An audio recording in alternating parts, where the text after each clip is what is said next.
आप सभी को मेरा नमस्कार। आज हम कैम शाफ्ट के बारे में जानेंगे कि किस मटेरियल से यह बनाए जाते हैं, इसकी बनावट या संरचना कैसी होती है, यह कैसे कार्य करता है और इसे कितने प्रकार से इंजनों में ड्राइव दी जा सकती है। तो आइए आज हम इसके बारे में जानते हैं।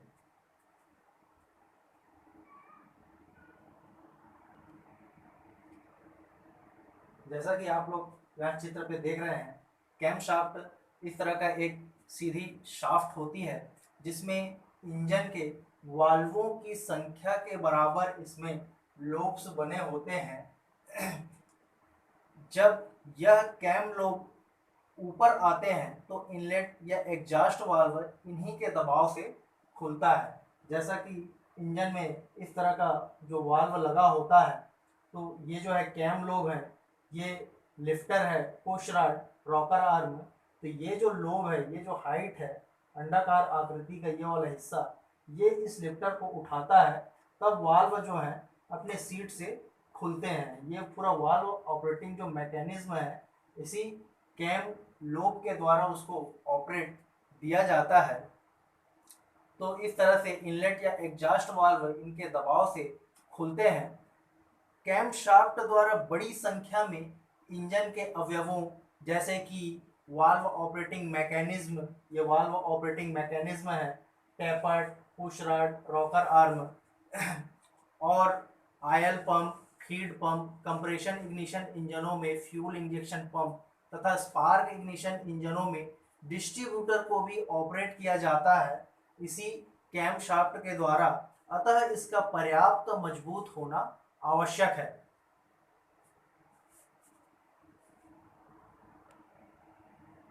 अतः इसका जो मटेरियल होता है फोर्ज्ड एलॉय स्टील से बनाया जाता है।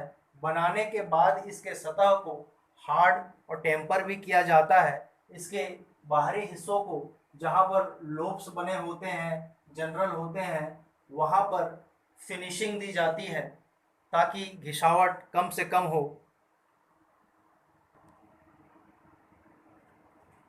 अब अगर इस कैम शाफ्ट की बनावट के बारे में बात करें तो कैम शाफ्ट को एक ही टुकड़े में स्टील को फोर्ज करके बनाई जाती है। कैम शाफ्ट की पूरी लंबाई पर कैम बने होते हैं, बीच बीच में कैम लोब बने होते हैं और इसको आधार प्रदान करने के लिए प्रत्येक दो लोबों के बाद बेयरिंग की एक श्रृंखला सीरीज बनी होती है। जैसे कि यहाँ पे दिख रहा है कि एक और दो ये दोनों कैम लोब हैं, ये बेयरिंग है, ये बेयरिंग है, ये बेयरिंग है। इस तरह से प्रत्येक दो लोब के बाद में बेयरिंग लगाने की व्यवस्था दी जाती है ताकि शाफ्ट को एक मजबूत आधार मिल सके।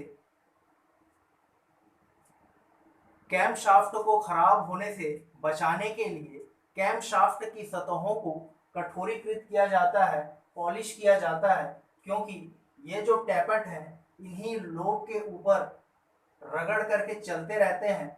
यहाँ पर घर्षण बहुत अधिक होता है, तो इसलिए इसके सतह को फिनिशिंग दिया जाता है, बिल्कुल चिकना किया जाता है मशीनिंग के द्वारा, तथा हार्ड भी किया जाता है ताकि पर्याप्त व मजबूत हो।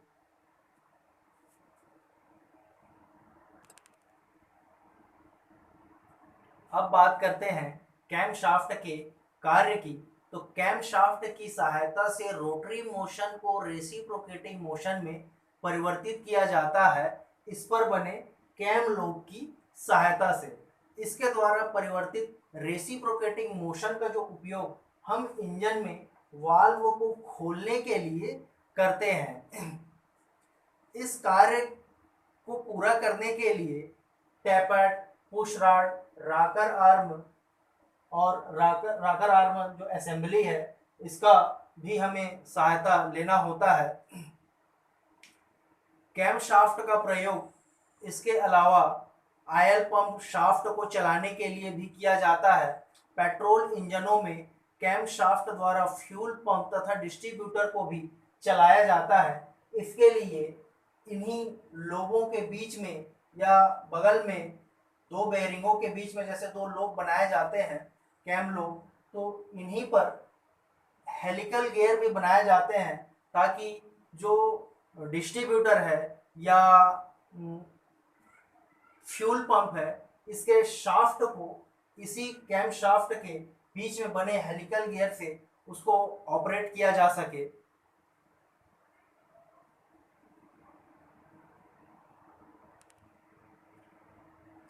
जैसा कि अभी यहाँ इस चित्र में जो कैम का लोब जो है उसका जो हाइट है वो इस पोजीशन पर है, इसके ऊपर टैपट या lifter, push rod, rocker arm और ये जो वाल्व है इसको, ये जो रॉकर है उसको नीचे प्रेस करेगा जब ये कैम हाइट इस लिफ्टर को ऊपर की ओर उठाएगा। तो अभी कैम के जिस हिस्से पर ये जो टैपट या जो लिफ्टर है जिस स्थान पर अभी है उसको हम कैम ड्वेल कहते हैं। जब लिफ्टर जो है कैम ड्वेल पर होता है तब वाल्व जो होते हैं ये बंद होते हैं।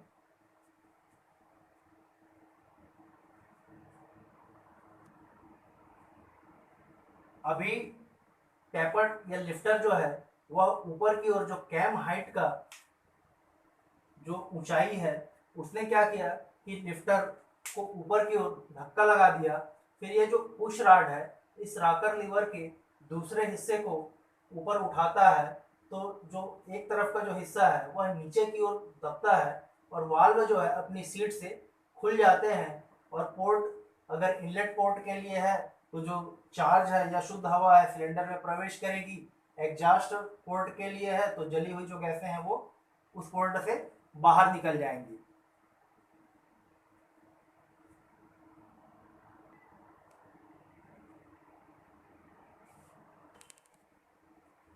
अक्सर इंजनों में कैम शाफ्ट और टैपट के जो आपस में जो मैचिंग होते हैं लोब और टैपट के बिल्कुल सीध में होते हैं, लेकिन कुछ इंजनों में टैपट और लोब जब निश्चित स्थान पर फिट किए जाते हैं तो इनकी जो सेटिंग है वह ऑफसेट हो जाती है।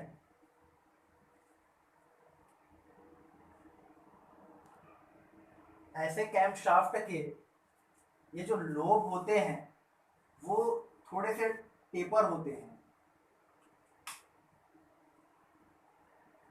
प्रत्येक जो लोब होते हैं थोड़े से टेपर होते हैं और टैपर्ड और लोब एक दूसरे के सीधे में नहीं होते हैं, थोड़े से ऑफसेट, कुछ इस तरह से। इससे क्या होता है कि जब कैम शाफ्ट घूमता है तो ये जो टैपर्ड है या लिफ्टर है ये इस लोब की सहायता से ऊपर नीचे तो उठते ही हैं, साथ में ये अपने ही स्थान पर वह घूमते भी हैं।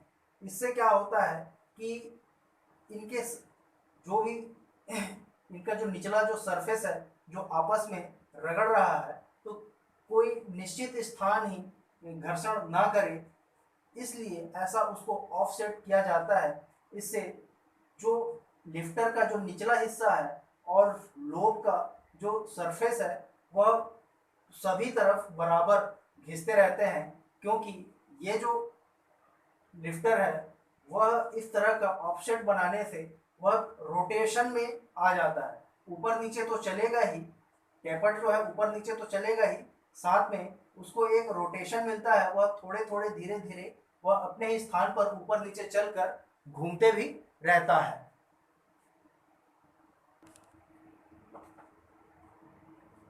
अब बात करते हैं कैम शाफ्ट ड्राइव मैकेनिज्म की।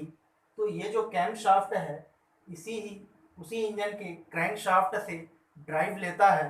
क्रैंक शाफ्ट के दो चक्करों पर कैम शाफ्ट एक चक्कर लगाता है। मतलब कैम शाफ्ट में क्रैंक शाफ्ट में एक गियर लगा होता है या स्प्रॉकेट लगा होता है और उसी अनुरूप कैम शाफ्ट में भी गियर अथवा स्प्रॉकेट लगा होता है। दोनों को आपस में संबंध बनाए जाते हैं। तो इसके ड्राइव मैकेनिज्म में जैसे कि चेन ड्राइव के माध्यम से, गियर ड्राइव के माध्यम से, बेल्ट ड्राइव के माध्यम से, शाफ्ट के द्वारा भी इसको ड्राइव दिया जाता है। मतलब ये जो कैम शाफ्ट है इसी क्रैंक शाफ्ट से चलता है, ड्राइव लेता है।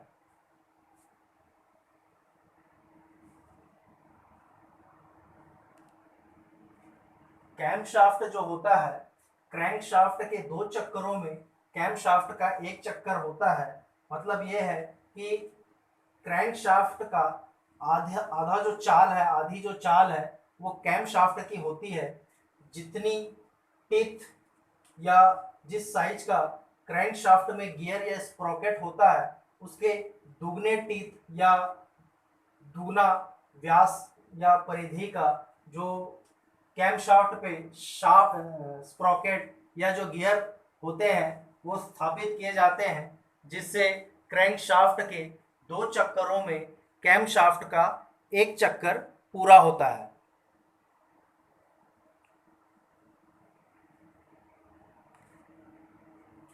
तो इसमें गियर ड्राइव के माध्यम से कैमशाफ्ट को चलाया जा सकता है, चेन ड्राइव के माध्यम से, बेल्ट ड्राइव के माध्यम से, शाफ्ट ड्राइव भी होता है। उसका उपयोग अधिकतर नहीं होता, अधिकतर इन्हीं 3 के माध्यम से ही कैमशाफ्ट को ड्राइव दिया जाता है क्रैंकशाफ्ट से।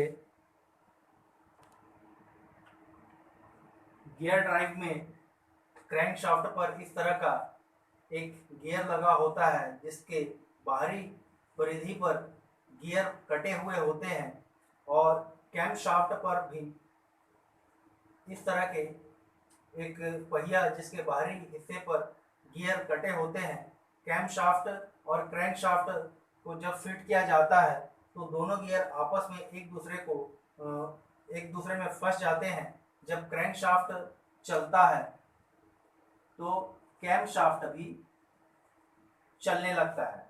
तो क्रैंकशाफ्ट में जितने टीथ होते हैं इसकी परिधि पर, कैमशाफ्ट में उसका दुगना होता है। इसीलिए क्रैंकशाफ्ट पूरा 1 चक्कर घूमता है तो कैमशाफ्ट आधा घूम पाता है। क्रैंकशाफ्ट अगर 2 चक्कर घूमता है तब कैमशाफ्ट का 1 चक्कर पूरा हो पाता है।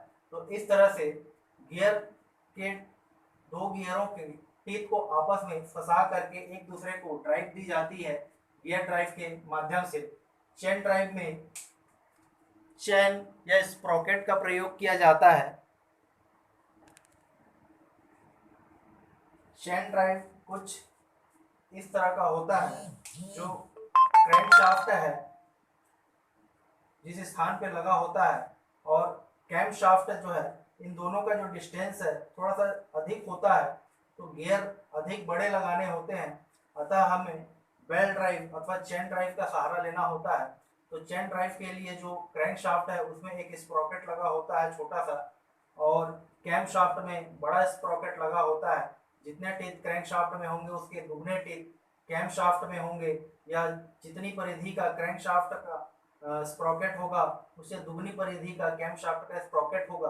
दोनों को एक चेन के माध्यम से आपस में संबंध स्थापित किया जाएगा, ताकि क्रैंकशाफ्ट जब घूमे तो उसके साथ ही साथ कैमशाफ्ट भी घूमे।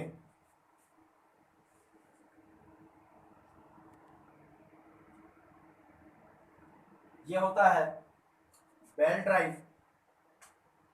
तो बेल्ट ड्राइव भी चेन ड्राइव के समान ही होता है, बस अंतर सिर्फ इतना है कि इसमें इस तरह मेटल के चेन के स्थान पर एक रबर का एक बेल्ट प्रयोग किया जाता है।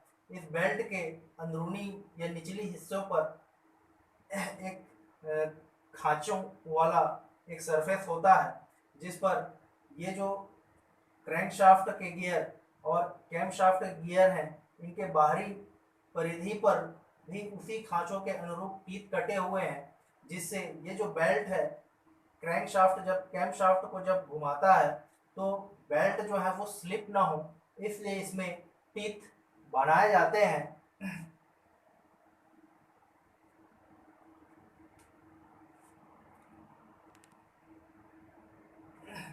अक्सर क्रैंकशाफ्ट अथवा कैमशाफ्ट को फिट किया जाता है या निकाला जाता है तो हमेशा ये ध्यान रखा जाता है कि क्रैंकशाफ्ट गियर और कैमशाफ्ट के जो गियर होते हैं उसमें इस तरह के मार्क लगे होते हैं, टाइमिंग मार्क जिसको कहते हैं।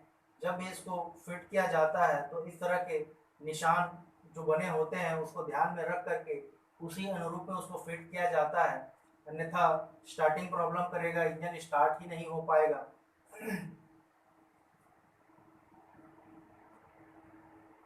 किन्हीं इंजनों में इस तरह के अगर मार्क नहीं बने होते हैं तो जब भी उसको डिसमेंटल करें तो अपना मार्क उसमें अवश्य दे दें, और जब भी उसको आप फिट करें तो उसी मार्क को मैच करके मिला करके क्रैंकशाफ्ट और कैमशाफ्ट को फिट किया जाता है।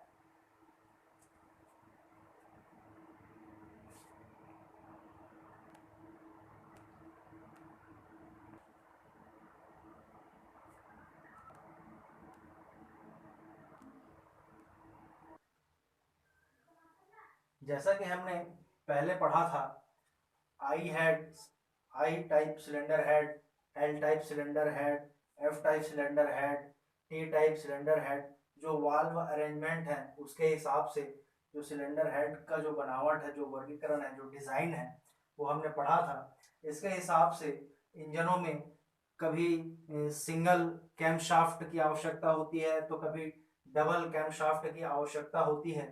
कभी कैम शाफ्ट जो होते हैं वो सिलेंडर हेड के ऊपर फिट किए जाते हैं, सिंगल कैम शाफ्ट अथवा डबल कैम शाफ्ट भी ऑपरेशन में लगाए जा सकते हैं। और जो इंजन होता है उसके साइड में भी इस तरह से सिंगल अथवा डबल कैम शाफ्ट आवश्यकता अनुसार उपयोग किए जाते हैं। जैसा कि आई हेड आई हेड वाल्व व्यवस्था में एक इनलेट होता है, इनलेट वाल्व, और एक आउटलेट वाल्व, एग्जॉस्ट वाल्व, दोनों ही सिलेंडर हेड के ऊपर होते हैं। तो इनको हम सिंगल कैम शाफ्ट की सहायता से नीचे नीचे माउंट करते हैं, फिट करते हैं, और इस तरह से push rod, lifter, push rod, rocker arm assembly के माध्यम से इन इनलेट अथवा एग्जॉस्ट वाल्वों को हम खोल सकते हैं अथवा बंद कर सकते हैं सिंगल कैम शाफ्ट की सहायता से। अगर आवश्यकता पड़ने पर यहाँ पर डबल कैम शाफ्ट सीधे ही इस तरह के जो लिफ्टर है, पुश रॉड है, रॉकर आर्म है, इनके बिना भी हम सीधे सीधे यहाँ पर एक लिफ्टर या टैपर्ट का प्रयोग करके सीधे ही जो कैम है, एक कैम इसके लिए और एक कैम इसके लिए, दो कैम शाफ्ट हम यहाँ पर प्रयोग कर सकते हैं। और दूसरा है एल हाइट, इसमें जो इनलेट अथवा एग्जॉस्ट वाल्व जो होते हैं वो इस तरह से सिलेंडर ब्लॉक के एक तरफ साइड में लटके हुए होते हैं। इनको खोलने और बंद करने के लिए एक ही कैम शाफ्ट की आवश्यकता होती है। यहाँ पे साइड में, यहाँ से हम इसको सीधा सीधा क्रैंक शाफ्ट के गियर से उसको हम ड्राइव दे सकते हैं। इसमें इस तरह के lifter, push rod, rocker arm, इनकी भी आवश्यकता नहीं है। सीधा सीधा जो कैम है उसके लोब पर सीधा सीधा हम टैपट और जो वाल्व का जो टिप है उसको डायरेक्टली हम ऑपरेट कर सकते हैं। इसमें सिंगल कैम शाफ्ट की आवश्यकता होती है। और एफ हेड की अगर हम बात करें तो इसमें एक इनलेट वाल्व जो होता है सिलेंडर हेड के ऊपर होता है, और जो एग्जॉस्ट वाल्व होता है सिलेंडर ब्लॉक के साइड में एल हेड व्यवस्था की तरह लटका होता है। एक ऊपर होता है और एक नीचे होता है। तो इसमें भी सिंगल कैम शाफ्ट की आवश्यकता होती है। तो एक जो एग्जॉस्ट वाल्व है उसको हम एल हेड की तरह नीचे डायरेक्टली बिना टैपट या लिफ्टर, पुश रॉड और रॉकर आर्म की सहायता के सीधा सीधा हम टैपट की सहायता से एग्जॉस्ट वाल्व को जो कैम शाफ्ट के लोब है वहां से हम उसको ऑपरेट कर सकते हैं। और जो ओवरहेड जो वाल्व है उसके लिए हम push rod, lifter, rocker arm की व्यवस्था करके ऊपर को हम ओवरहेड जो वाल्व है उसको हम खोल सकते हैं या ऑपरेट कर सकते हैं। और अगला है टी हेड। टी हेड में जो वाल्व होते हैं इस तरह से ब्लॉक के आजू बाजू लटके हुए से होते हैं। तो ऐसे जो हेड वाले जो इंजन आते हैं इसमें डबल कैम शाफ्ट दोनों तरफ लगाए जाते हैं, क्योंकि यहाँ पर lifter, push rod, rocker arm की आवश्यकता नहीं है। तो अगर एक कैम शाफ्ट यहाँ पे लगाएंगे तो दूसरे तरफ का जो वाल्व है उसको ऑपरेट करने के लिए हमें दूसरा कैम शाफ्ट यहाँ पे लगाना होगा, और दोनों कैम शाफ्ट को हम एक ही जो क्रैंक शाफ्ट के जो गियर है उससे हम उसको मैच करते हैं। तो इस तरह से इनलेट वाल्व और जो एग्जॉस्ट वाल्व है ये अपने निश्चित समय पर हम कैम की सहायता से उसको ऑपरेट कर सकते हैं, खोल सकते हैं।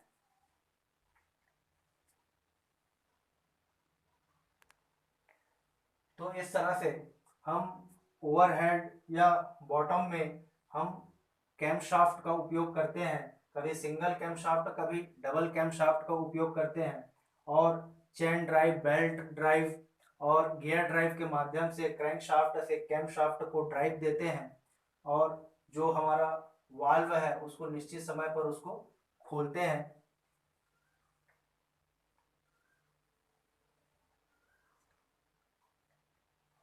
तो इस तरह से हमने आज जाना कि कैम शाफ्ट कैसा होता है, कैसा उसका बनावट होता है, किस मटेरियल का बना होता है, किस तरह से उसको ड्राइव दिया जाता है।